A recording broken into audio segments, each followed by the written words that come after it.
Hi, I'm Dave Schwartz, and I'm the Horse Handicapping Authority. Today's topic is, what about recent works? In the next 10 minutes or less, I'm going to improve your handicapping ability by explaining the impact of workouts.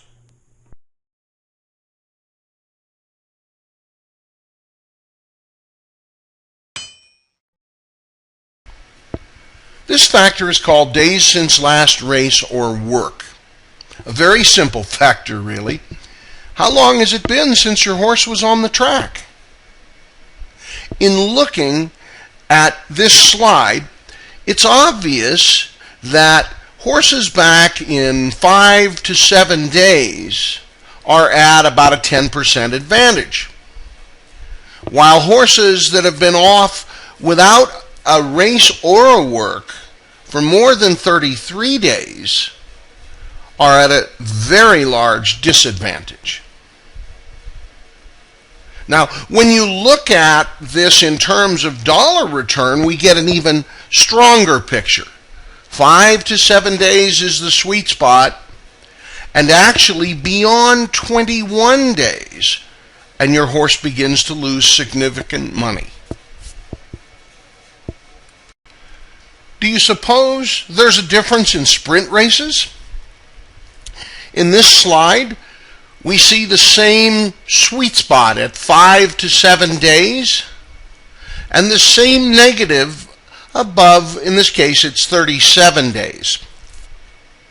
When we look at dollar net, again we see 5 to 7 days is where the best return is, with a little more emphasis on 5 days. And pretty much above about 18 days, your horse's returns begin to deteriorate. Since we see the same kind of pattern in sprints as we do in the overall, I think we can assume that route races are about the same. Continuing with sprint races, what we're looking at here is simply the number of times a horse has been on the track in the last 30 days, totally ignoring the actual days themselves. Now, first of all, the first group we're looking at here are horses that have not been on the track even once in the last 30 days. And these would be horses, therefore, that have neither raced nor worked in 30 days. And as you can see, the dollar net is very bad, and the impact value is very poor as well. Next, we move on to the horses that have had 1 or 2 trips to the track in the last 30 days. And looking at the IV, you can see 99 and 101, basically they're average, and the same thing for the dollar return. When a horse has been on the track 3 or 4 times, we now have the sweet spot for this particular factor, but it's not all that sweet. 105 impact value, they're up about 5% in terms of win, and the dollar net between 1, 2, 3, and 4 are all within about an average range. The surprise is when you look at horses that have been off or that have been on the track too many times in the last 30 days. 5 trips to the track produced the lowest dollar net and again a pretty low IV. But before we get too excited about this, let's remember that the sample size at 1,020 is really very, very small. That's because there are very few horses that actually will race and work a total of more than 4 times during a 30-day period.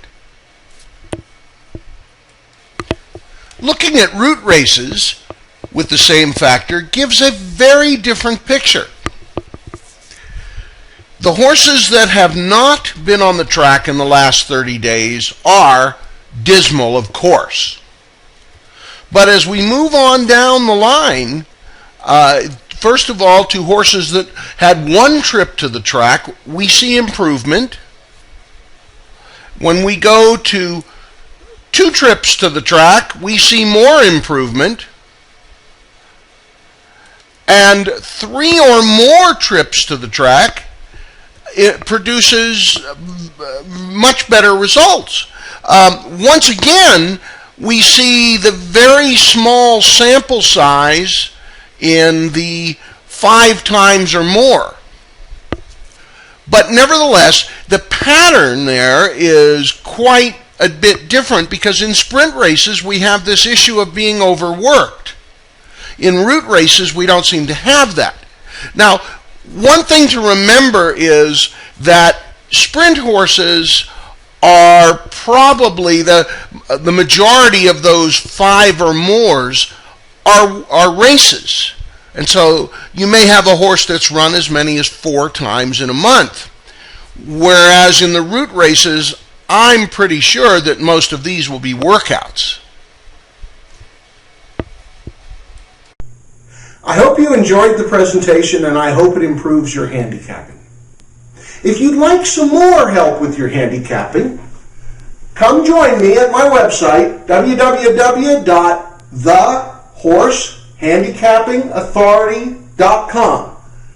Horse Handicapping Authority, that's me, Dave Schwartz. Come there, sign up for free, and you'll find lots of free stuff. We're adding more all the time. Bye now.